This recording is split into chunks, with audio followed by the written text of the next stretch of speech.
Yang atas Pak. Yang atas Pak, yang bolong Pak. Ya ini ya keseluruhan ini dampak ya, dampak akibat bocoran yang di atas. Ini padahal di lantai bawah ya. Tapi selalu setelah diperbaiki selalu begini gitu ya. Karena kita memperbaikinya memang tidak punya dana secara komprehensif menyeluruh ya, diperbaiki revitalisasinya itu sebagian-sebagian emang jadi seperti ini. Itu baik bocoran ini sebenarnya kelihatan sedikit ya, tapi kalau didorong nih ini sudah busuknya sudah bagian banyak ini ya. Semacam ini juga kalau misalnya di rumah sebelah itu ada bocoran, biasanya bergerak juga ke rumah sebelahnya karena temboknya itu nempel. Itu satu. Yang kedua ini kalau lihat strukturnya ini strukturnya yang parah ini. Semua strukturnya bergerak di sini. Ini retakan ini ada di hampir setiap rumah. Karena saya nggak tahu dulu pada saat renovasi di 2008 2010 ini ada renovasi yang nggak memperhatikan fondasi sehingga hampir semua rumah terjadi retakan-retakan serius semacam ini. Ini bukan hanya retakan rambut, tapi ini strukturnya terganggu saya kira. Pak Indra, selain tadi retakan, terus habis itu kebocoran, juga biasanya laporan keluhan tentang perumahan di sini ada apa aja sih Pak? Kami punya aplikasi namanya Perjaka, Perawatan Rumah Jabatan Kalibata. Setiap hari itu biasanya aduan-aduannya itu sekitar 15-20 aduan. Nah, tapi rata-rata aduannya tuh berkisar mengenai bocor, saluran yang tersumbat, kemudian banyaknya tikus dan rayap yang nggak bisa dikendalikan. Walaupun kita selalu rutin dengan rayap, tapi karena ini dulu bekas pohon karet, jadi rayapnya itu ada terus ya. Nah, pada saat musim hujan itu keluhannya bertambah. Di arah sisi selatan ke arah timur itu genangan air ke jalan karena sungainya sudah menyempit, dan juga air yang melimpas ke dalam rumah, tapi nggak tinggi, memang biasanya hanya selutut lah maksimal gitu rata-rata setiap hujan besar gitu ya. Itu juga keluhan rata-rata, jadi di Perjaka itu yang kami alami ya. Itu kira-kira keluhannya berapa banyak Pak dalam sehari mungkin atau dalam sebulan? Rata-rata setiap hari sekitar 15-20 keluhan ya setiap hari. Kalau untuk saat ini saya lihat juga dari pantauan tadi masih ada beberapa mobil yang juga terparkir. Kondisinya apakah sekarang juga masih ada yang mengeluh? Ya memang ada masih banyak anggota yang sedang mencari rumah sewa, rumah pengganti, butuh waktu, dan sudah diputuskan di rapat pimpinan diberikan waktu sampai dengan akhir Oktober untuk menyelesaikan ininya, untuk mencari hunian pengganti ya, ini ya, diberi kesempatan itu. Jadi memang masih ada mobil-mobil yang anggota yang saat ini masih menempati di sini.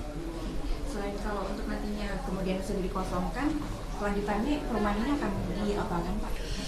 Ya ini dokumen-dokumennya kami sedang melengkapi.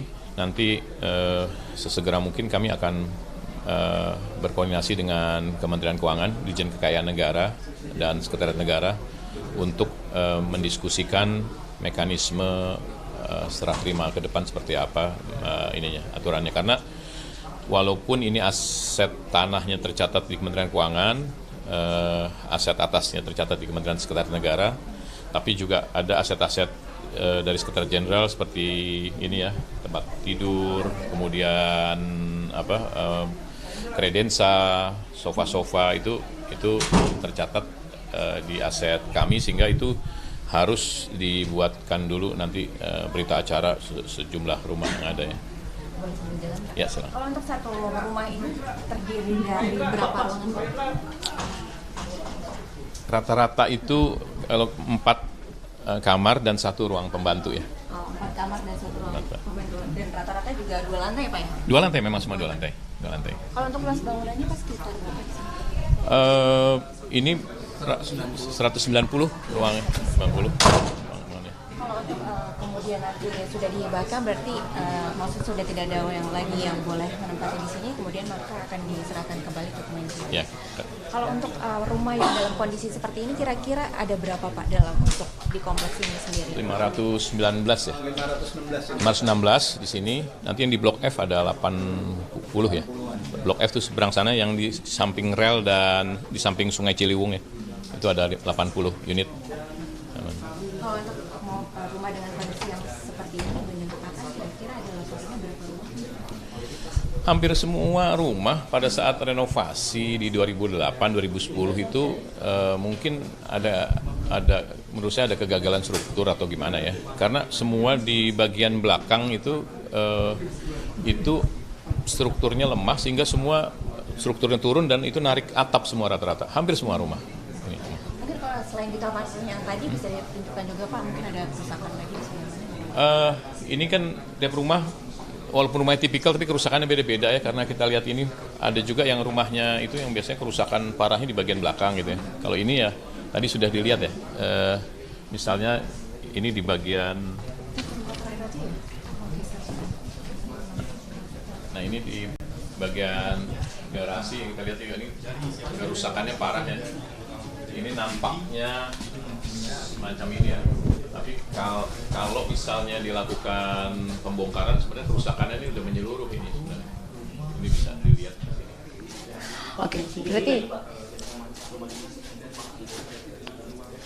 selain kondisi bocor, berarti juga ada kondisi berjamur juga ya Pak di tempat ini? Ya karena kelembapannya itu dari bocoran itu ya. Ini. Oh oke, baik. Kalau gitu nanti kita lihat lagi di rumah selanjutnya Pak. Oh ya, izin. Aku pegang apa ini Pak? Masih satu rumah lagi Mas? Ya nggak mau, taruh Pak, lihat kembali Pak. Terima kasih Pak. Izin menanyakan satu hal lagi Pak. Kalau untuk biaya renovasinya sendiri apabila dibandingkan dengan biaya tunjangan yang kisarannya 30-50 juta, apakah memang lebih tidak ekonomis dari yang renovasi? Saya kira renovasi ini bukan nggak bisa renovasi parsial ya, harus atapnya diganti, strukturnya diperbaiki dan itu besar sekali. Jadi pasti sangat besar sekali kalau disebutkan pasti angkanya fantastis ya, karena rumah ini atapnya hampir rata-rata semua memang